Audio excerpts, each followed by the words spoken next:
എല്ലാവർക്കും പുതിയൊരു വീഡിയോയിലേക്ക് സ്വാഗതം. ഇന്ന് ഞാൻ എല്ലാവർക്കും തന്നെ വളരെയധികം ഉപകാരപ്പെടുന്ന കുറച്ച് ടിപ്സുകൾ കളക്ട് ചെയ്തിട്ടാണ് വന്നിട്ടുള്ളത്. അപ്പോൾ എല്ലാവരും ഒന്ന് വീഡിയോ സ്കിപ്പ് ചെയ്യാതെ കാണാൻ വേണ്ടി ശ്രമിക്കണേ.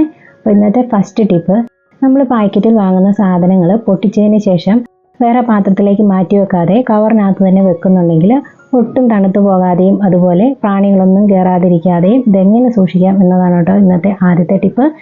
അതിനായിട്ട് ഞാൻ കവർ എടുത്തിട്ട് പൊട്ടിക്കുന്നത് ഇതുപോലെ സെൻട്രൽ സൈഡ് വെച്ചിട്ടാണ്. പെട്ടെന്ന് നമ്മൾ സൈഡിൽ നിന്ന് കട്ട് ചെയ്യാതെ ഇതുപോലെ സെൻറ്ററിൽ നിന്ന് രണ്ട് സൈഡിൽ നിന്നും കട്ട് ചെയ്ത് ഒരു പീസ് മാറ്റുന്നുണ്ട്. അപ്പോൾ ചെറിയൊരു ഹോൾ കിട്ടും. ഇതിനകത്തുനിന്ന് നമ്മൾ ആവശ്യത്തിനുള്ള സാധനം എടുത്തതിന് ശേഷം നമ്മളിത് സ്റ്റോർ ചെയ്ത് വെക്കാവുന്നതാണ് ഈ കവറിനുള്ളിൽ തന്നെ. ഇതുപോലെ ആവശ്യത്തിനുള്ള സാധനം എടുത്തതിന് ശേഷം നമ്മൾ ഒന്നും കൂടെ സെൻറ്ററിൽ നിന്ന് താഴോട്ട് ഇതുപോലെ ഒരു പീസും കൂടെ കട്ട് ചെയ്ത് മാറ്റി കൊടുക്കുന്നുണ്ട്. അപ്പോൾ ഇങ്ങനെ മാറ്റുമ്പോൾ നമുക്കിത് ഈസി ആയിട്ട് കെട്ടിവെച്ച് നല്ല ടൈറ്റാക്കി വെക്കാൻ വേണ്ടിയിട്ട് പറ്റുന്നതാണ്. വേറെ റബ്ബർ ബാൻഡിൻ്റെയോ ക്ലിപ്പിൻ്റെയോ ഒന്നും ആവശ്യമില്ല. നല്ല ടൈറ്റായിട്ട് അവിടെ ഇരുന്നോളും. കാറ്റ് കയറുകയോ അതിനകത്ത് പ്രാണികളൊക്കെ കയറുകയോ ഒന്നും ചെയ്യില്ല കേട്ടോ. ഇതുപോലെ ട്രൈ ചെയ്ത് നോക്കാത്തവരുണ്ടെങ്കിൽ ഒന്ന് ട്രൈ ചെയ്ത് നോക്കാവുന്നതാണ്. അടുത്ത ടിപ്പിനായിട്ട് ഞാനിവിടെ എടുത്തിട്ടുള്ളത് വാളംപുളിയാണ്. വാളംപുളി ഞാൻ നല്ല തിളച്ച വെള്ളത്തിലിട്ടൊന്ന് കുതിർത്തെടുത്തതാണ് കേട്ടോ. അപ്പോൾ ഇതിന് ഇങ്ങനെ ചെയ്തെടുക്കുമ്പോൾ തിളച്ച വെള്ളം തന്നെ എടുക്കാൻ വേണ്ടിയിട്ട് ശ്രദ്ധിക്കണേ. അപ്പോൾ ഇനി ഇത് നല്ലപോലെ പിഴിഞ്ഞ് ഇതിനകത്തുനിന്ന് വെള്ളം ഞാനൊന്ന് അരിച്ച് മാറ്റി എടുത്തിട്ടുണ്ട്. അപ്പോൾ ഇത് നമ്മൾക്ക് സ്റ്റോർ ചെയ്ത് വെക്കുകയാണെങ്കിൽ പെട്ടെന്ന് നമ്മൾ കറിയൊക്കെ ഉണ്ടാക്കുമ്പോൾ പുളി വെള്ളത്തിലിടാൻ മറന്നു പോയിട്ടുണ്ടെങ്കിൽ വേഗം തന്നെ എടുത്ത് യൂസ് ചെയ്യാവുന്നതാണ്. അപ്പോൾ ഇതുപോലെ ചെയ്ത് വെക്കുമ്പോൾ ചില്ലുകുപ്പിക്കകത്ത് എടുത്തു വെക്കാൻ വേണ്ടിയിട്ട് ശ്രദ്ധിക്കണം. പ്ലാസ്റ്റിക് ബോട്ടിലിലോ അതുപോലെ സ്റ്റീലിൻ്റെ പാത്രങ്ങളൊന്നും വെക്കുന്നത് പുളിവെള്ളം ആയതുകൊണ്ട് നല്ലതല്ല. അപ്പം ചില്ലുകുപ്പിക്കകത്ത് തന്നെ വെക്കാൻ വേണ്ടിയിട്ട് ശ്രദ്ധിക്കുക. ആഴ്ചയിൽ ഒരു പ്രാവശ്യമെങ്കിലും നമ്മൾ പുളി ഉപയോഗിച്ചിട്ടുള്ള ഭക്ഷണങ്ങൾ ഉണ്ടാക്കാറുണ്ടല്ലോ. മീൻ കറി ആണെങ്കിലും സാമ്പാറാണെങ്കിലും ഒക്കെ പുളി ആവശ്യമാണ്. അപ്പോൾ അങ്ങനെ ഉണ്ടാക്കുന്ന സമയത്ത് നമുക്ക് പെട്ടെന്ന് തന്നെ എടുത്ത് യൂസ് ചെയ്യാൻ വേണ്ടിയിട്ട് പറ്റുന്നതാണ്. കുറച്ചൊക്കെ സമയം നമുക്ക് ഇങ്ങനെ ചെയ്ത് വെക്കുന്നതിൽ കൂടെ ലാഭിക്കാനും പറ്റും. ഇതുപോലെ ചെയ്ത് വെക്കാത്തവരുണ്ടെങ്കിൽ ഒന്ന് ട്രൈ ചെയ്ത് നോക്കൂ. നമുക്ക് പണികളെല്ലാം പെട്ടെന്ന് തീർക്കാൻ വേണ്ടി പറ്റുന്നതാണ്. അടുത്ത ടിപ്പിനായിട്ട് ഞാനിവിടെ എടുത്തിട്ടുള്ളത് ഒരു ടീഷർട്ടാണ്. അപ്പോൾ ചില സമയത്ത് നമുക്ക് ചില ഡ്രസ്സുകളൊക്കെ ഇടുമ്പോൾ കുറച്ച് ലൂസായിട്ട് അനുഭവപ്പെടാറുണ്ടല്ലേ. അപ്പോൾ ആ ലൂസ് ഒന്ന് നമുക്ക് ടൈറ്റാക്കി എടുക്കാൻ വേണ്ടിയിട്ടുള്ള ഒരു ട്രിക്കാണ് കേട്ടോ ഇത്. അതിനായിട്ട് ഞാനിവിടെ കോയിനാണ് എടുത്തിരിക്കുന്നത്. നിങ്ങൾക്ക് ഏത് സൈസിലുള്ള ഏത് കോയിൻ വേണമെങ്കിലും എടുക്കാം.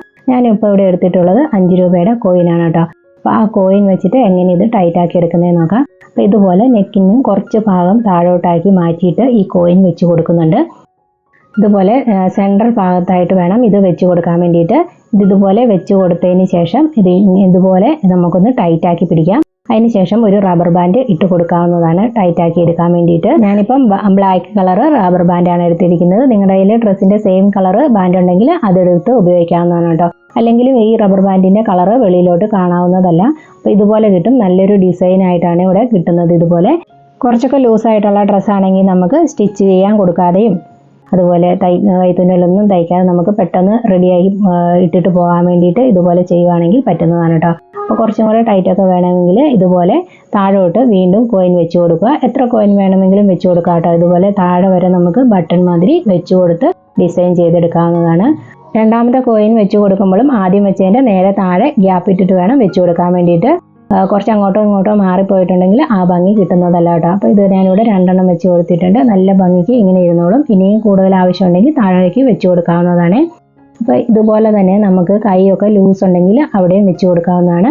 അപ്പോൾ ഇതിൻ്റെ ബാക്ക് സൈഡ് ഇതുപോലെ ആയിരിക്കും ഉണ്ടാവുക.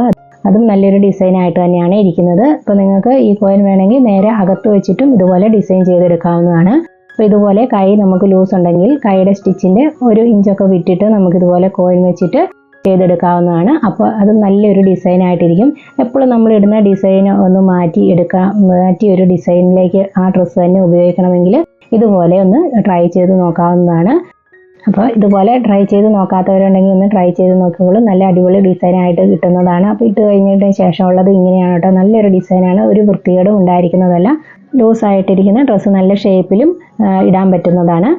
അടുത്ത ടിപ്പ്, മിക്സിയുടെ സൗണ്ട് നമുക്ക് വീട്ടിൽ തന്നെ എങ്ങനെ കുറച്ചെടുക്കാം എന്നതാണ് കേട്ടോ. ചില മിക്സിക്കൊക്കെ ഭയങ്കര സൗണ്ട് ആയിരിക്കും അല്ലേ. കുറച്ച് നാൾ ഉപയോഗിച്ച് കഴിഞ്ഞ് കുറച്ച് പഴക്കം വന്നു കഴിയുമ്പോഴത്തേനും മിക്സിക്ക് കാതടപ്പിക്കുന്ന ഒരുമാതിരി ഭയങ്കര സൗണ്ട് ആയിരിക്കും. അപ്പോൾ ആ സൗണ്ട് കൊണ്ട് നമുക്ക് ബുദ്ധിമുട്ടുണ്ടെങ്കിൽ അത് നമുക്ക് ചില കാര്യങ്ങൾ ചെയ്ത് കൊടുക്കുകയാണെങ്കിൽ നോർമലാക്കി എടുക്കാൻ വേണ്ടി പറ്റുന്നതാണ്. അപ്പോൾ നമ്മളിതുപോലെ മിക്സി ഓൺ ആക്കാൻ വെക്കുമ്പോൾ നമ്മളത് ഒരിക്കലും ഭിത്തിയുടെ സൈഡിൽ വെച്ച് കൊടുക്കാൻ വേണ്ടി പാടില്ല കേട്ടോ. അത് നമ്മൾ കിച്ചൺ സ്ലാബിൻ്റെ സെൻറ്ററിൽ വേണം വെച്ച് കൊടുക്കുക. അതല്ലെങ്കിൽ നമ്മൾ എവിടെയാണോ വെക്കുന്നത് ആ ഒരു പോർഷനിൽ അതിൻ്റെ ഒരു മധ്യഭാഗത്തായിട്ട് മിക്സി വെച്ച് കൊടുക്കുക. അപ്പോൾ കുറച്ചൊക്കെ നമുക്ക് സൗണ്ട് കൺട്രോൾ ചെയ്ത് എടുക്കാൻ വേണ്ടി പറ്റും. ഭിത്തിയുടെ സൈഡിലേക്ക് വെച്ച് കൊടുക്കുമ്പോൾ സൗണ്ട് ഇരട്ടിയായിട്ടായിരിക്കും നമുക്ക് അനുഭവപ്പെടുക. അപ്പോൾ ഇതുപോലെ സെൻട്രൽ വെച്ച് കൊടുത്തിട്ട് മിക്സി പ്രവർത്തിപ്പിക്കാൻ വേണ്ടിയിട്ട് നോക്കാവുന്നതാണ്. അപ്പോൾ ഒരുപാട് സൗണ്ട് നമുക്ക് കുറച്ച് അനുഭവപ്പെടുന്നതാണ്. അപ്പോൾ ചില സമയത്ത് കുട്ടികളൊക്കെ ഉറങ്ങുന്ന സമയത്ത് നമുക്ക് മിക്സി ഉപയോഗിക്കാൻ വേണ്ടിയിട്ട് ബുദ്ധിമുട്ടായിരിക്കും. കുട്ടികൾ ഉണരുമോ എന്നോർത്ത്. അതുപോലെ നൈറ്റ് ഡ്യൂട്ടി ഒക്കെ കഴിഞ്ഞ് കിടക്കുന്നവർക്കും അതൊരു ബുദ്ധിമുട്ടായിരിക്കും. ഇതുപോലെ തന്നെ ഒരു മാറ്റി വിരിച്ചിട്ട് അതിൻ്റെ മേളിൽ വെച്ചിട്ട് മിക്സി ഓൺ ആക്കുവാണെങ്കിലും ഒരു പരിധി വരെ നമുക്ക് സൗണ്ട് കുറയ്ക്കാൻ വേണ്ടിയിട്ട് പറ്റുന്നതാണ് കേട്ടോ. ഒരു ടവലോ അതുപോലെ ഒരു മാറ്റോ വെച്ച് കൊടുത്തിട്ട് മിക്സി ഓൺ ആക്കി നോക്കാവുന്നതാണ്. അതുപോലെ മിക്സിയുടെ ഇതുപോലെയുള്ള ഭാഗത്തൊക്കെ അഴുക്ക് പറ്റി പിടിച്ചിട്ടുണ്ടെങ്കിൽ അത് കറങ്ങുന്ന അതിനുള്ളിലൊക്കെ പറ്റി പിടിച്ചിരുന്നിട്ട് അതൊന്ന് സ്റ്റക്കായി പോകാൻ വേണ്ടിയിട്ട് ചാൻസ് ഉണ്ട്. അങ്ങനെ ഉപയോഗിക്കുമ്പോൾ മിക്സിക്ക് സൗണ്ട് കൂടുതലായിരിക്കും. അപ്പോൾ എപ്പോഴും ക്ലീൻ ആക്കി വെക്കാൻ വേണ്ടിയിട്ട് ശ്രമിക്കുക. അതുപോലെ മിക്സി ജാറ് നമ്മൾ അരിയൊക്കെ അരച്ചതിന് ശേഷം വാഷ് ചെയ്തെടുത്താലും മിക്സിയുടെ ബ്ലേഡിൻ്റെ ഇടയിലൊക്കെ അരി അരച്ചതിൻ്റെ ബാക്കി കുറച്ചൊക്കെ പറ്റിയിട്ടുണ്ടാവും. നമ്മൾ മിക്സിയുടെ ജാറ് കഴുകിയതിന് ശേഷം കുറച്ച് വെള്ളം എടുത്തിട്ട് അതൊന്ന് ഓണാക്കി വെക്കുകയാണെങ്കിൽ അതിനകത്ത് പറ്റിപ്പിടിച്ചിരിക്കുന്ന അരിയുടെ മാവിൻ്റെ ഒക്കെ ഉണ്ടെങ്കിൽ അതെല്ലാം പൂർണ്ണമായിട്ടും മാറ്റി കിട്ടുന്നതാണ് കേട്ടോ. അതുപോലെ തന്നെ മിക്സി നമ്മൾ ലോക്ക് ചെയ്യുന്ന ഭാഗം ഉണ്ടല്ലോ, മിക്സിയിലേക്ക് വെച്ച് കൊടുക്കുമ്പോൾ ജാറ്, ആ ഭാഗത്തൊക്കെ എന്തെങ്കിലും അഴുക്കുണ്ടെങ്കിൽ അതും ഒന്ന് ക്ലീൻ ആക്കി വെക്കുക. അതുപോലെ അടിഭാഗത്തും നല്ലപോലെ ക്ലീൻ ആക്കി വെക്കാൻ വേണ്ടിയിട്ട് ശ്രമിക്കുക. അതൊക്കെ നല്ലപോലെ അഴുക്ക് പിടിച്ച് ഉണങ്ങി പിടിച്ചിരിപ്പുണ്ടെങ്കിൽ അത് ഒന്ന് മൂവ് ആകാൻ വേണ്ടിയിട്ടൊക്കെ ബുദ്ധിമുട്ടായിരിക്കും. അങ്ങനെ വരുമ്പോഴും ഭയങ്കര സൗണ്ടായിട്ടാണ് നമുക്ക് അനുഭവപ്പെടാറുള്ളത്. അതുപോലെ തന്നെ വേറൊരു ടിപ്പാണ് മിക്സിയുടെ ജാറിൻ്റെ അടപ്പിൻ്റെ വാഷർ ലൂസായിട്ടുണ്ടെങ്കിൽ അത് ടൈറ്റ് ആക്കി വെക്കുക എന്നുള്ളത്. അപ്പോൾ ഈ വാഷർ ലൂസായിട്ടുണ്ടെങ്കിൽ ഇത് കുറച്ച് നേരം നല്ലൊരു ഐസ് വാട്ടറിൽ ഇട്ട് വെച്ചിട്ടുണ്ടെങ്കിൽ നല്ല ടൈറ്റായിട്ട് കിട്ടും. അല്ലെങ്കിൽ ഫ്രീസറിൽ ഒരു 10-20 മിനിറ്റ് വെച്ചിരുന്നാലും മതി, നല്ല ടൈറ്റായിട്ട് വാഷർ കിട്ടുന്നതാണ് കേട്ടോ. അപ്പോൾ ഇതുപോലെ തന്നെ ഇതിൻ്റെ മേൽഭാഗം നമുക്ക് ഊരിയെടുത്തിട്ട് അവിടെ കുറച്ച് ഓയിൽ ഒഴിച്ചു കൊടുക്കുകയാണെങ്കിലും ഒരു മിക്സിയുടെ സൗണ്ട് നല്ലപോലെ കുറഞ്ഞു കിട്ടും. എന്തെങ്കിലും സ്റ്റക്കായിട്ടുണ്ടെങ്കിൽ അല്ലെങ്കിൽ തുരുമ്പൊക്കെ പിടിച്ചതിനകത്ത് അഴുക്കൊക്കെ ഉണ്ടെങ്കിൽ അതൊക്കെ മാറിക്കിട്ടും.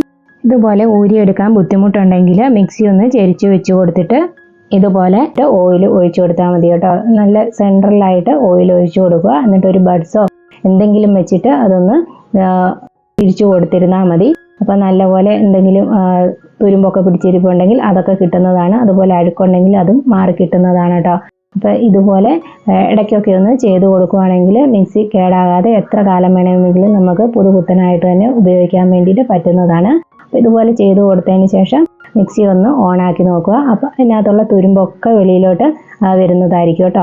അപ്പോൾ തുരുമ്പ് പിടിച്ചിട്ടുണ്ടെങ്കിൽ അത് ഈസി ആയിട്ട് ഊരാതെ തന്നെ നമുക്ക് ഇതുപോലെ ക്ലീൻ ആക്കി എടുക്കാൻ വേണ്ടി പറ്റും. എല്ലാവരും ഒന്ന് ട്രൈ ചെയ്ത് നോക്കുക. അപ്പോൾ ഇതുപോലെയൊക്കെ ചെയ്ത് നോക്കിയിട്ടും സൗണ്ടിന് യാതൊരു വ്യത്യാസവും ഇല്ലെങ്കിൽ മാത്രം നമ്മൾ കടയിൽ കൊടുത്ത് നന്നാക്കി എടുക്കാൻ വേണ്ടിയിട്ട് ശ്രമിക്കുക. അപ്പോൾ ഇത് ക്ലീൻ ആക്കി എടുക്കാൻ വേണ്ടിയിട്ട് യാതൊരു ബുദ്ധിമുട്ടും ഇല്ല കേട്ടോ. കുറച്ച് ബേക്കിംഗ് സോഡയും കുറച്ച് ഡിഷ് വാഷും അത് കുറച്ച് വെള്ളം കൂടെ ഒഴിച്ച് കൊടുത്തിട്ടുണ്ടെങ്കിൽ നമുക്ക് ഈസി ആയിട്ട് മിക്സിയിൽ പറ്റി പിടിച്ചിരിക്കുന്ന അഴുക്കൊക്കെ ക്ലീൻ ആക്കി എടുക്കാൻ വേണ്ടിയിട്ടും പറ്റുന്നതാണ്. ഇതുപോലെ സൗണ്ടിൻ്റെ പ്രശ്നം ഉണ്ടെങ്കിൽ എല്ലാവരും ഒന്ന് ട്രൈ ചെയ്ത് നോക്കുക. അപ്പോൾ ഇന്നത്തെ ടിപ്സിൽ ഏതെങ്കിലും ഒന്ന് നിങ്ങൾക്ക് ഉപകാരപ്രദമായി തോന്നിയിട്ടുണ്ടെങ്കിൽ വീഡിയോയ്ക്ക് ഒരു ലൈക്ക് തരാനും അതുപോലെ ഷെയർ ചെയ്ത് സപ്പോർട്ട് ചെയ്യാനും മറക്കരുത്. അടുത്ത നല്ലൊരു വീഡിയോയുമായി വരുന്നതുവരെ thanks for watching. Take care. By.